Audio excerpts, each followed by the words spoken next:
교우 여러분 안녕하십니까? 8월 5일 금요일입니다. 한 주간도 또 오늘 하루도 수고 많으셨습니다. 예수 그리스도 우리가 이제 성자 예수님에 대해서 사도신경을 통해서 함께 생각을 해보고 있는데, 오늘은 이제 예수님의 고난당하심과 죽으심의 의미, 그것은 우리에게 참 익숙한 의미죠. 잘 알고 있죠. 예수님의 고난과 십자가와 죽으심의 의미가 나의 죄와 허물 때문이다 라는 것은 우리가 잘 이해하고 있는 부분인데, 그 부분에 대해서 구분해서 얘기를 하고 있습니다. 37문에 사도신경에서 고난을 받으사라는 말로 당신은 무엇을 고백합니까? 예수님께서 고난을 받으사. 답은 그리스도는 이 세상에 사셨던 모든 기간에, 특히 생의 마지막 시기에 모든 인류의 죄에 대한 하나님의 진노를 자신의 몸과 영혼에 짊어지셨습니다. 그분은 유일한 화목제물로 고난을 당함으로써 우리의 몸과 영혼을 영원한 저주로부터 구원하셨고, 우리를 위해 하나님의 은혜와 의와 영원한 생명을 얻으셨습니다. 예수 그리스도의 고난 받으심이 결국은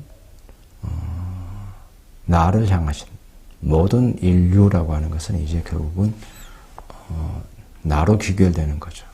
나를 위해서 나의 모든 죄와 허물을 대신해서 저주를 받으셨다. 죄에 대한 책임을 지신 것이죠. 그래서 하나님의 진노를 그 몸과 영혼에 짊어지신 것이다. 이렇게 표현하고 있습니다. 바로 그것이 예수 그리스도의 고난의 의미가 되는 것입니다. 그래서 나의 죄에 대한 하나님의 진노를 짊어지셨다. 그것이 고난의 의미다. 이 부분이 아주 절절하게 잘 표현된 말씀은 이사야서 53장에 나오죠. 그 부분을 제가 읽어드리겠습니다. 53장.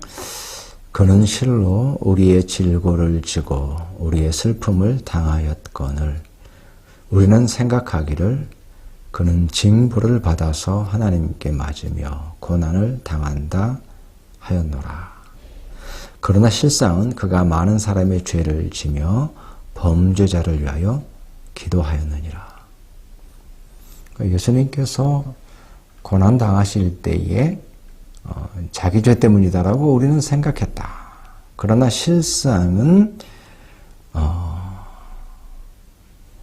우리의 슬픔을, 우리의 질고를 지고 우리의 슬픔을 당하고 계셨다. 그러니까 예수님의 고난의 의미를 어떻게 보면 성경에서 가장 정확하게, 그냥 볼 때는 자기 죄 때문이다라고 생각을 했는데 사실은 우리의 질고와 슬픔 때문이었다. 너무 소중한 말씀입니다. 그래서 예수 그리스도의 고난의 의미가 무엇인가? 나의 죄를 인하여서 임할 수밖에 없는 하나님의 진노를 짊어지신 것이다. 38문. 그분은 왜 재판장 본디오 빌라도 아래서 고난을 받으셨습니까? 본디오 빌라도가 나오죠. 본디오 빌라도는 인간의 법정을 대표하는 것이고 의미하는 것이고, 또 본디오 빌라도는 인간의 통치자, 인류를 의미하는 것이기도 하고요. 예수님께서 본디오 빌라도에게 고난을 받았다라고 말할 때 의미가 무엇인가? 그리스도는 죄가 없지만 세상의 재판장에게 정죄를 받으셨으며 이로써 우리에게 임할 하나님의 준엄한 심판에서 우리를 구원하셨습니다. 그래서 본디오 빌라도에게 정죄를 받으셨는데 그 성경에 보면 그게 다 나오잖아요. 정죄받을 이유가 없어요. 정작 본디오 빌라도 자체도 예수님이 정죄받을 일이 없다라고 그가 스스로 고백을 하게 됩니다. 어떻게 보면 참 그 넌센스 같은 일인데, 예수님께서 죄가 없으시고 정죄받을 일이 없고 빌라도도 그것을 원치 않았고 죄가 없다라고 그렇게 말했지만, 그러나 죄 없는 예수님의 자발적인 희생, 예수님께서 스스로 그 정죄됨을 받아들이시게 되는 거죠. 그래서 빌라도를 통해서 정죄받았다라고 하는 것은 정죄받을 수 없는 죄 없으신 예수님께서 정죄를 받는, 이거는 순수하게 화목 제물로서, 죄를 사하는 화목 제물로서 예수님께서 드려진 것이다. 그 스스로의 죄가 아니라 우리의 죄를 위한 것이다 라고 하는 것이 여기에 포함되어 있는 것입니다. 그래서 본디오 빌라도에게 고난을 받으사라는 의미가 포함되어 있습니다. 히브리서 10장 14절 말씀, 저가 한 제물로 거룩하게 된 자들을 영원히 온전케 하셨느니라. 제물로서 드려졌다, 이런 의미가 되는 거죠. 히브리서에는 이제 이런 부분들이 잘 이제 포커싱 돼가지고 드러나 있습니다. 39문, 그리스도께서 십자가에 못 박히심은 달리 돌아가신 것보다 특별한 의미가 있습니까? 죽음에 여러 가지 의미가 있는데 십자가에 못 박혔다. 이제 같이 계속해서 연결되는 겁니다. 십자가라는 게 무슨 의미가 있느냐? 십자가. 물론 로마 시대의 어떤 최고의 형벌, 이런 의미도 있지만 구약부터 예언되어 온 그 신앙적 또 성경적 의미가 있습니다. 답은 이렇습니다. 그렇습니다. 십자가에 달린 자는 하나님께 저주를 받은 자이므로 그가 십자가에 달리심은 내게 임한 저주를 대신 받은 것이라고 나는 확신하게 됩니다. 그래서 십자가에 달리심은 우리에게는 확신이죠. 그 십자가의 형벌의 어떤 그 무거움, 오늘 그 하이델베르그에서도 문답에서도 저주라고 표현되어 있는데 성경 구절에 그게 되어 있죠. 그러니까 나무에 달린 자는 저주 아래 있다.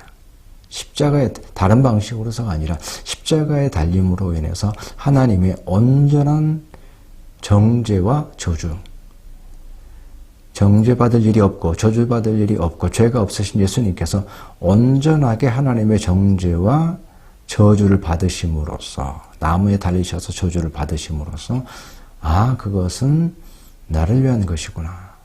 그럴 이유가 없었는데, 그럴 필요가 없었는데 나를 위한 것이구나 라고 나는 확신하게 된다. 예수님께서 정죄받을 이유가 하나도 없었는데 저주까지 받으신 것은 바로 나를 위한 것이다 라고 하는 것이 오늘 교훈이 됩니다. 갈라디아 3장 13절, 그리스도께서 우리를 위하여 저주를 받은 바 되사 율법의 저주에서 우리를 속량하셨으니 기록된 바 나무에 달린 자마다 저주 아래 있는 자라 하였습니다. 그 나무에 달린 자는 저주 아래 있다. 그러니까 나무에 달았다라는 것은 지상에서 이제 분리되는 거죠.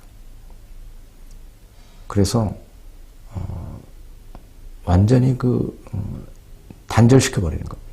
그 상태에서 저주가 임하는 거죠. 나무에 달리는 것은 저주다.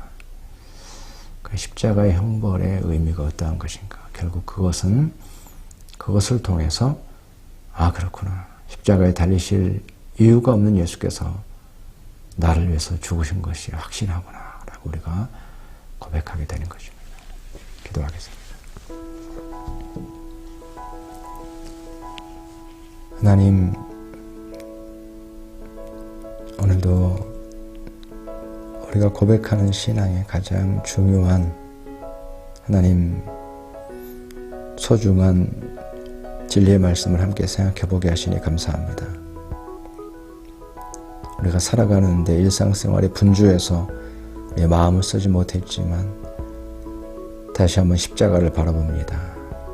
하나님, 결코 정죄받을 이유가 없고 결코 저주받으실 이유가 없는 예수님께서 정죄받으시고 심지어는 인간의 법정에서 정죄받으시고 또 십자가에 달리신 것은 저주받으시는 것인데 그럴 이유가 없는 예수님께서 저주받으신 것은 이제 분명하게 나 때문입니다. 나의 죄 때문입니다. 라는 고백으로 살아있어야 되겠습니다. 우리 가운데 예수 그리스도에 대한 그 진실한 고백을 가지고 오늘도 살아갈 수 있도록 주님께서 함께하여 주시옵소서. 오늘도 우리 교우들 가운데에는 또 여러 가지 삶의 문제로 인해서 또 건강의 문제로 기도하고 있는 귀한 지체들이 있습니다. 하나님 이 시간 함께하시고 그 마음속에 평강을 허락하여 주시옵소서. 평안을 주시옵소서. 세상이 줄 수 없는 평안으로 함께하여 주시옵소서. 예수님의 이름으로